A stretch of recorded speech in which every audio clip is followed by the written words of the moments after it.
அடுத்த செய்தியை பாருங்க. இந்த பள்ளியில ரசூல் ஸல்லல்லாஹு அலைஹி வஸல்லம் ஜமாத் தொழுறதுக்கு சிறப்பு சொன்ன ரசூலாங்க சுபஹுக்கு வேற சொன்னாங்க, துஹருக்கு வேற சொன்னாங்க, அசருக்கு வேற சொன்னாங்க, மக்ரிபுக்கு வேற சொன்னாங்க, இஷாவுக்கு வேற சொன்னாங்க. ஜமாத்தை பத்தி அந்த தொழுகையோட சிறப்பு வேறவா இருக்குது. ஜமாத் தொழுகை பத்தி ரசூல் ஸல்லல்லாஹு அலைஹி வஸல்லம் சொன்னார்கள். அதுல முதலாவது விஷயம் நான் துஹர்ல ஆரம்பிக்கிறேன். புகாரியில் வரக்கூடிய செய்தி 654வது இலக்கம். ரசூலுல்லாஹி ஸல்லல்லாஹு அலைஹி வஸல்லம் அவர்கள் சொன்னதாக அபூ ஹுரைரா ரலியல்லாஹு அறிவிக்கிறார்கள். வலவ் யஅலமூன மா ஃபித் தஹ்ஜீர், லுஹர் தொழுகையில் உள்ள நன்மை அவர்கள் அறிந்தால். தஹ்ஜீர் என்றது ஜமாத்துக்கு பள்ளிக்கு லுஹருக்கு என்ன செய்யறது வாரது. இதுல உள்ள நன்மை அவர்கள் அறிந்தால் லஸ்தபகு இலைஹி, வேகமாக விரைந்து ஓடி வந்திருப்பார்கள். லுஹருக்கு வேகமாக விரைந்து லுஹருக்கு ஓடி வந்திருப்பார்கள். வலவ் யஅலமூன மா ஃபில் அதமதி வஸ்ஸுப்ஹ், சுபகிலும் இஷாவிலும் உள்ள அத்தமாண்டா இஷா, இஷாவிலும் சுபகிலும் உள்ள சிறப்பை தெரிந்தால் ல அதௌஹுமா வலவ் ஹப்வன், தவண்டேனும் என்ன செய்வார்கள் அந்த தொழுகைக்கு வந்திருப்பார்கள். இதெல்லாம் ரசூலுல்லாஹ் ஜமாத் சொல்லாட்டியும் ல அதௌஹுமா அதற்கு வந்திருப்பார்கள் என்பதெல்லாம் என்ன செய்து ஜமாத் தொழுகை தான் என்ன செய்கிறது சொல்லுகிறது என்பதை நாங்கள் புரிந்து கொள்ள வேண்டும். அப்ப ரசூல் ஸல்லல்லாஹு அலைஹி வஸல்லம் அவர்கள் தஹ்ஜீர் லுஹர் தொழுகைக்கு போட்டி போட்டு வந்திருப்பார்களுடைய சிறப்பை தெரிந்து கொண்டால் அப்படின்னு ரசூலுல்லாஹி ஸல்லல்லாஹு அலைஹி வஸல்லம் அவர்கள் சொல்லுகிறார்கள். அன்புள்ள சகோதரர்களே, அதே போன்று ரசூல் ஸல்லல்லாஹு அலைஹி வஸல்லம் சுபஹ் தொழுகையும் இஷா தொழுகையும் பற்றி ஒரு விஷயம் சொல்றாங்க பாருங்க. அபூ ஹுரைரா ரலியல்லாஹு அறிவிக்கிறார்கள் புகாரியில் 648வது இலக்கம். தஃப்துரு ஸலாத்துல் ஜமீஇ ஸலாத் அஹதிக்கும் வஹதஹு பி 25 ஜுஸ்அன். இந்த இரண்டு மாதிரி அறிவிப்பு வருது. 25 ஜுஸ்கள் தனித்து தொழுவதை விட ஜமாத் தொழுகை என்ன செய்கிறது பன்மடங்காக மாற்றப்படும். ரெண்டு மாதிரி 27 25. வ தஜ்தமிஉ மலாயிகத்துல் லைலி வ மலாயிகத்துன் நஹாரி ஃபீ ஸலாத்தில் ஃபஜ்ர். இரவுடைய மலக்குமார்களும் அதே போன்று பகலுடைய மலக்குமார்களும் சந்திக்கிற இடம் சுபஹ் தொழுகை அப்படியே அபூ ஹுரைரா தான் சொல்றாங்க. ஏன் அசருக்கு மலக்குமார்கள் போகிற நேரத்தில் இரவுக்குரிய மலக்குமார்கள் அசருக்கு என்ன செய்வாங்க இறங்குவாங்க. அந்த வந்த மலக்குமார்கள் சுபஹுக்கு போற நேரத்தில் பகலுக்குரிய மலக்குமார்கள் என்ன செய்வார்கள் இறங்குவார்கள். ரெண்டு பேரும் சந்திக்கிற டைம் தப்ப சுபஹும் அசரும். அப்ப ரசூல் ஸல்லல்லாஹு அலைஹி வஸல்லம் சொல்றாங்க, இந்த மாதிரி சொல்றாங்க சந்தித்துக் கொள்வார்கள். சும்மா யகூலு அபூ ஹுரைரா, அபூ ஹுரைரா சொல்றாங்க, நீங்க விரும்பினா இந்த வசனத்தை ஓதி பாருங்க, அப்ப உங்களுக்கு விளங்கு நான் சொன்னது என்ன அப்படின்ற. என்ன வசனம்? இன்ன குர்ஆனல் ஃபஜ்ரி கான மஷ்ஹூதா. ஃபஜ்ரிலே ஓதப்படுகிற குர்ஆன் சாட்சி சொல்லப்படக்கூடிய குர்ஆன் என்று சொல்லி குர்ஆன் வசனத்தை ஓதி காட்டினாங்க. அப்படி என்ன ஃபஜ்ர்ல குர்ஆன் ஓதுறதுன்னா தொழுகையில குர்ஆனை சொல்லுது, தொழுகையில ஓதப்படுதே அதை சொல்லுகிறது. மஷ்ஹூத் சாட்சி சொல்லப்படக்கூடிய குர்ஆன் என அபூ ஹுரைரா ரலியல்லாஹு அன்ஹு அவர்கள் குர்ஆனிலேயே அல்லாஹ் தஆலா சுபஹ் தொழுகையுடைய சிறப்பை என்ன செய்றான் சொல்றான் என்பதை ஓதி காட்டினார்கள் என்பதை நாங்கள் பார்க்கிறோம். அன்புள்ள சகோதரர்களே, அடுத்ததாக ரசூலுல்லாஹி ஸல்லல்லாஹு அலைஹி வஸல்லம் அவர்கள் இந்த விறகை எடுத்துக்கொண்டு போய் வீடுகளை எரிக்க நாடுகிறேன்னு சொன்னாங்களே, அது எப்ப சொன்னாங்க தெரியுமா? இந்த நேரத்தில் சொன்னாங்க. இடத்துக்கு இந்த புகார்ல வரக்கூடிய வார்த்தை ஆதாரமா இருக்குது. லைஸ ஸலாத்துன் அஸ்கல அலல் முனாஃபிகீன மினல் ஃபஜ்ரி வல் இஷா. முனாஃபிகீன்களுக்கு மிகவும் பாரமான ஒரு தொழுகையாக சுபஹ் தொழுகையும் இஷா தொழுகையும் தான் இருக்கும். என்ன காரணம்? முனாஃபிக்கள் என்றவங்க யாரு? உலக லாபங்களுக்காக இஸ்லாத்தை காட்டிக் கொண்டிருக்கக்கூடியவர்கள். நான் இஸ்லாத்தை ஏற்றுக்கொண்டேன்னு சொன்ன நேரத்தில் அவங்களுக்கு அல்லாஹ் பத்தி நம்பிக்கை இல்லை, நபியை பத்தி நம்பிக்கை இல்லை, மறுமை பத்தி நம்பிக்கை இல்லை. ஆனா சமூக சௌகரியங்களுக்காக தன வாழ்க்கை தோதுவாக மதீனால போகணும் என்பதற்காக ஏற்றுக்கொண்ட யூதர்கள் தான் இந்த முனாஃபிக்கள், இஸ்லாத்தை ஏற்றுக்கொண்டவர்கள். ஆனா இஸ்லாம் அவங்களோட உள்ளத்துல இல்லை. சரி, பொய்க்கு ஒத்த ஒரு கொள்கையை ஏற்றுக்கொண்டு அவனுக்கு என்ன பிரச்சனை? மற்ற மதத்துல எல்லாம் இருந்துடலாம்.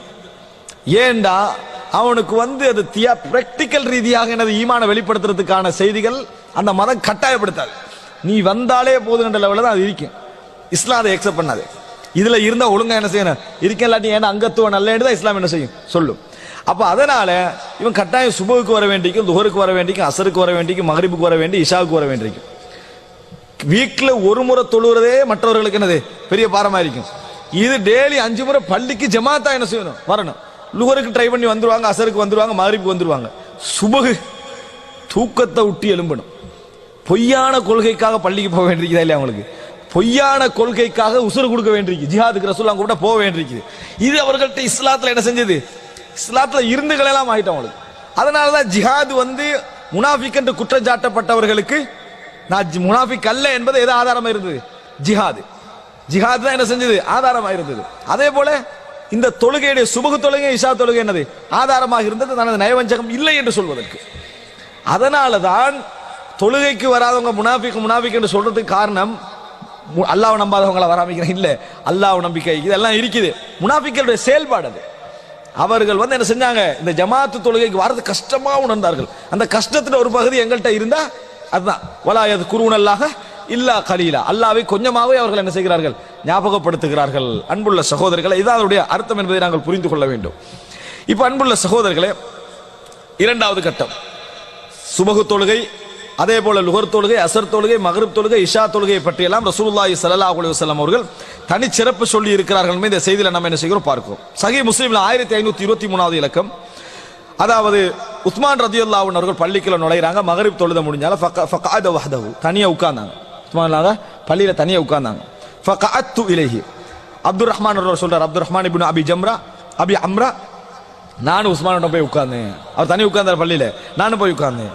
ஃபகால யா இப்னு அஹி, அவர் சொல்றார், என் சகோதரருடைய மகனே, சமிஅத்து ரசூலுல்லாஹி ஸல்லல்லாஹு அலைஹி வஸல்லம் யகூல், நபி அவர்கள் சொல்ல நான் கேட்டிருக்கிறேன், மன் ஸல்லல் இஷா ஃபீ ஜமாஅ, உஸ்மான்லாம் மக்ரிபுக்கு பள்ளியில இருக்கிறாங்க, எதுக்காக வேண்டி, இஷாவுக்காக வேண்டி. ரைட்டா, மன் ஸல்லல் இஷா ஃபீ ஜமாஅ, யார் இஷா தொழுகை ஜமாத்தாக தொழுகிறாரோ, ஃபகஅன்னமா காம நிஸ்ஃபல் லைல், இரவு தொழுகையில அரைவாசி அவர் தொழுவிட்டார். அப்படின்னா ஒரு அரைவாசி இரவு அவர் நின்று இறைவனை வணங்கி விட்டார். அவர் அரைவாசி இரவு இறைவனை நின்று வணங்கி விட்டார். வமன் ஸல்ல சுப்ஹ ஃபீ ஜமாஅ, யார் சுபஹ தொழுகையை ஜமாத்தோடு தொழுது முடிக்கிறாரோ, ஃபகஅன்னமா ஸல்லல் லைல குல்லா, அவர் முழு இரவும் தொழுதற்கு சமம் என்னாங்க. இது அரைவாசி, அது அரைவாசி, இது அரைவாசி, அது அரைவாசி. இரண்டை ஜமாத்தா ஒரு ஆள் தொழுதுட்டார்னா அவர் இரவு தொழுகை தொழுதற்கு சமன். இதற்கு மேலால நம்ம வித்திரும் தொழுதா எவ்வளவு நன்மை இருக்கும். அப்ப ரசூலுல்லாஹி ஸல்லல்லாஹு அலைஹி இந்த செய்தியை உஸ்மான் ரலியல்லாஹு பொருத்தமான இடத்துல என்ன செய்றாங்க, ஞாபகப்படுத்துவதை நாம் என்ன செய்கிறோம் பார்க்கிறோம். இது ஒரு அம்சம். சுபஹு தொழுகை உள்ளவனுக்கு, சுபஹு தொழுகை ஜமாத்தோட தொழுதவனுக்கு உள்ள அம்சத்தை பாருங்க. சஹீஹ் முஸ்லிம்ல 1525வது இலக்கம், ஜுந்துப் இப்னு அப்துல்லாஹ் ரலியல்லாஹு அன்ஹு அவர்கள் அறிவிக்கிறார்கள், ரசூலுல்லாஹி ஸல்லல்லாஹு அலைஹி வஸல்லம் சொல்ல நான் கேட்டேன், மன் ஸல்ல சுப்ஹ ஃபஹுவ ஃபீ திம்மத்தில்லாஹ், யார் சுபஹு தொழுகையை தொழுகிறாரோ அவர் அல்லாஹ்வுடைய பாதுகாப்பிலே இருக்கிறார். அல்லாஹ் பொறுப்படுத்தின உனக்கு பாதுகாப்பு நான் தான், உனக்கு பாதுகாப்பு நான் தான். எனவே ஃபலா யத்லுபன்னகுமுல்லாஹு மின் திம்மத்திஹி பிஷைஇன் ஃபயுத்ரிகஹு ஃபயகுபஹு ஃபீ நாரி ஜஹன்னம். எனவே அல்லாஹ் ரப்புல் ஆலமீன் அவர்களுக்கு வழங்கிய பாதுகாப்பில் நீங்கள் கையடித்து உங்களுடைய விஷயத்தை அல்லாஹ் தொடர்ந்து வந்து உங்களை நரகத்திலே முகம் குப்புற வீழ்த்துகின்ற நிலைமைக்கு உங்களை நீங்கள் ஆளாக்கிக் கொள்ளாதீர்கள் அப்படின்னாங்க ரசூல் ஸல்லல்லாஹு அலைஹி வஸல்லம். அப்படின்னா என்ன, சுபஹு ஜமாத்தாக ஒருவர் தொழுது விட்டால் அவருடைய விஷயத்தில் என்ன செய்ய வேண்டாம், நீங்க கையடிக்க வேண்டாம். அன்புள்ள சகோதரர்களே, சுபஹு ஜமாத்தாக யார் வளமையாக தொழுது வருகிறாரோ அவரை அந்த தொழுகை மாற்றும் என்றதை இந்த செய்தி என்ன செய்கிறது சொல்லுகிறார். அல்லாஹ் பாதுகாப்பு கொடுக்கிறான்னு சொன்னா மாற்றும் என்றது. ஹஜ்ஜாஜ் பின் யூசுப் அவருக்கு முன்னால மரண தண்டனை கொடுப்பதற்காக ஒரு அறிஞர் கொண்டு வரப்படுகிறார். கொண்டு வரப்பட்ட நேரத்தில் அவருக்கு மரண தண்டனை கொடுப்பதற்காக ஹஜ்ஜாஜ் பின் யூசுப் என்ன செய்யறாருன்னா, உமர் ரலியல்லாஹு அன்ஹு அவர்களுடைய மகனுடைய மகன் சாலிமை தெரிவு செய்கிறார்கள். சாலிம் அப்துல்லா இப்னு உபையுடைய மகன் எடுத்து வாளை கொடுக்குறாங்க, வெட்டி விடுங்க. அவர் அமீருடைய பார்வையில் இவர் மரண தண்டனை கொடுக்கப்பட வேண்டியவர். இவருடைய கடமை என்ன, மரண தண்டனை கொடுக்கணும். ஆனால் இவர் அநியாயமாக கொல்லப்பட போறான்றது இவருக்கு என்ன செய்யுது விளங்குது சாலிமுக்கு. ஆனா யாருடைய மகன், அப்துல்லா இப்னு உபையுடைய மகன். அப்துல்லா இப்னு உமர் யாரு, உமர் ரலியல்லாஹு அன்ஹுடைய மகன். வாளை எடுத்துட்டு கிட்ட போனார் சாலிம். பேத்துட்டு கேட்டாரு, இன்றைக்கு நீங்க சுபஹு தொழுகை ஜமாத்தா தொழுதுன்னு கேட்டாங்க. அவர் ஆமண்டார், வாளை தூக்கி வீசினார். அல்லாஹ் பாதுகாப்பு கொடுத்த ஒருவனுடைய பாதுகாப்பில் நான் கையடிக்க விரும்பவில்லை. அல்லாஹ் என்னை நரகத்தில் போடுவதற்கு நான் எனக்கு காரணமாக மாட்டேன். ஹஜ்ஜாஜ் பின் யூசுஃபுக்கு முன்னால் சாலிம் என்ன செய்தார் சொன்னார் என்ற வரலாற்றை நாம் என்ன செய்கிறோம் பார்க்கிறோம். அன்புள்ள சகோதரர்களே, அப்ப நினைத்து பாருங்கள், எப்படி ஒரு உணர்வை அந்த நபித்தோழர்கள் இந்த சுபஹு தொழுகை ஜமாத்தாக கொடுத்தவர்கள், நடந்தவர்கள், தொழுதவர்களுக்கு வைத்திருக்கிறார் என்பதை நம்ம என்ன செய்கிறோம் இந்த செய்தி. அன்புள்ள சகோதரர்களே, இவைகள் அனைத்தும் ஜமாத்து தொழுகையுடைய தனிச்சிறப்பு. அதே போன்று ஜமாத்து தொழுகையில ஒவ்வொரு தனி தொழுகைக்கும் உள்ள சிறப்பு, இவைகளெல்லாம் என்ன செய்கிறது சொல்வதை பாருங்க. இன்னொரு செய்தியை பாருங்க, அசர் தொழுகைக்கு ரசூலுல்லாஹ் சொல்றாங்க, மன் தரக்க ஸலாத்தல் அஸ்ரி முத்தஅம்மிதன் ஃபகஅன்னமா உதிர மாலுஹு வ அஹ்லுஹு, யார் அசர் தொழுகையை விட்டு விடுகிறாரோ அவருடைய குடும்பம், அவருடைய சொத்து எல்லாம் தரித்திரியம் என்று சொல்லுவோம், நஷ்டமடைந்தவனை போல் அவன் ஆகிவிட்டான் நாங்கள் சொல்லலாம். இன்னொரு செய்தியில ஃபக்கத் ஹபித அமலுஹு, அவருடைய அமல்கள் அழிந்து விட்டனே நாங்கள் ரசூல் ஸல்லல்லாஹு அலைஹி வஸல்லம். இன்னும் அவருடைய அமல்கள் அழிந்து விட்டன என்று ரசூலுல்லாஹ் சொன்னாங்க. எல்லா தொழுகையுடைய ஜமாத்தை ரசூலுல்லாஹி ஸல்லல்லாஹு அலைஹி வஸல்லம் செய்கிறார்கள், வலியுறுத்தி இருக்கிறார்கள் என்ற செய்தியை பார்க்கிறோம். இந்த கடைசியா சொன்ன இரண்டும் தனி தொழுகையும் குறிக்கும், ஜமாத் தொழுகை என்ன செய்யும் குறிக்கும்.